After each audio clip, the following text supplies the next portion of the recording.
Hey everyone, hopefully you're having a good day. My name's Andy. My channel's Finding Value. Today we're going to go over oil and natural gas, do our daily technical analysis update on this sector. I'm going to give you my financial opinion. We're going to look at the charts, and I'm going to let you know what my opinion is. So let's dive into the charts. I'll let you know what it is.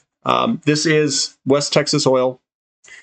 I'm looking at this. We have a very large down day last trading day. It's a lot of momentum that has to get worked off. I don't think we're probably going to bottom and just turn up here. It's going to take some time. And zooming in on this, let me go to the 1 month. I still think that we could have potential pressure to the downside here. I don't think that we're just going to reverse here very quickly. Let me throw in kind of we've got, like, you could put a line here. Man, we'll see what this thing does. Let me go back to the 1 year here. Usually with that much momentum, see, what's difficult is this is news, and sometimes they do come up. They can reverse very quickly, and sometimes with that much momentum, it takes time. It'll kind of bounce back and forth. So man, what's difficult is this was ready. This was a line to break to the upside. This was the SPR release. This was the news from Omicron. And now we're kind of like just moving sideways. We're almost like we have to digest this massive move lower. So I'm going to remain open. I'm going to remain open. I want to see what happens here before I really start making a decision. It's been very volatile, and this is really when I like to just not really do much. I want things to settle down. I don't jump in or out really with big volatility. And you can see it in natural gas as well. Natural gas is down 10.88% today. And we were breaking up here, and then we broke back down to the pattern. So we're doing our back test, and the volatility here is just massive.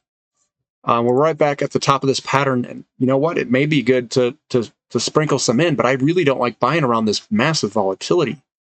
I like things to calm down before I get in, but I mean, it seems like volatility is kind of here. SM Energy, looking at this, going to the 1 year. We've broken to the downside here. We're kind of coming up into some resistance. We're going to have to break through that resistance, guys. And we're still below it. So again, this volatility, I'm just going to wait. I want to see what this stuff does. I'm kind of just sitting on my hands and waiting.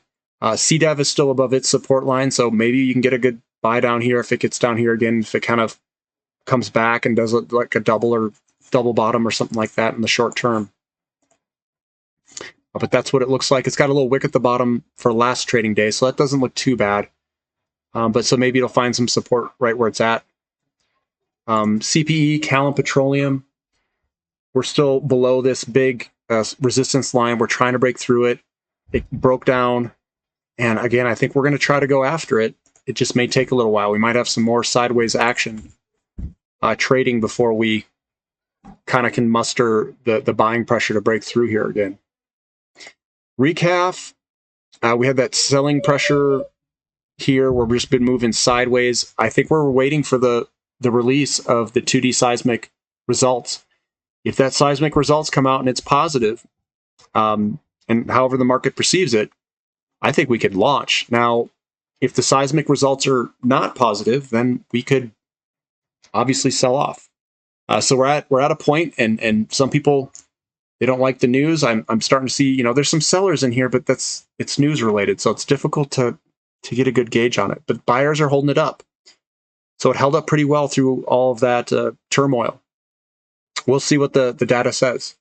It seems like whenever you get around this level, it has very good support.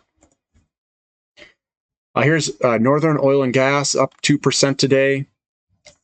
The oil and gas sector has been super volatile with the release of a lot of this news.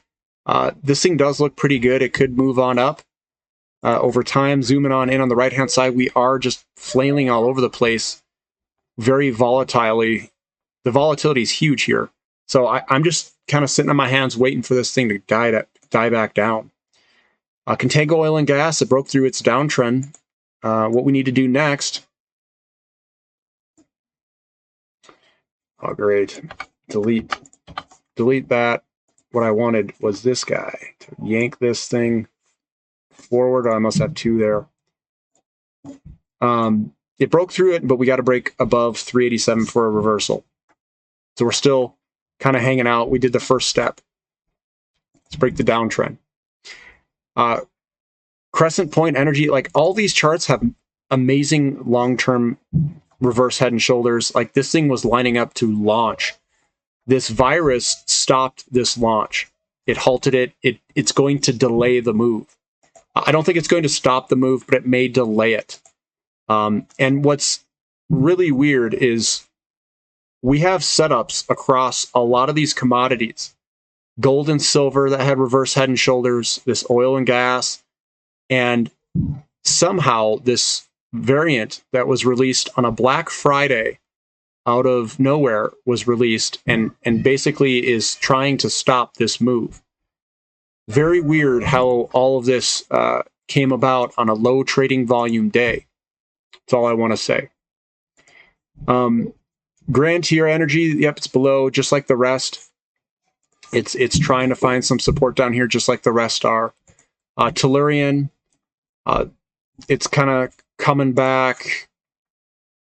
Let me zoom in differently here. 1, 2, 3. It was going to break to the upside, and then we got the release and some other bad news. Not from Tellurian, but from just the overall markets. So that one, we'll see what happens there.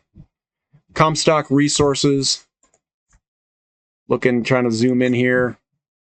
We're at the bottom line of this support that I drew in. I think we're probably going to play this out for a little bit. Let me see here. Let me back out a little bit.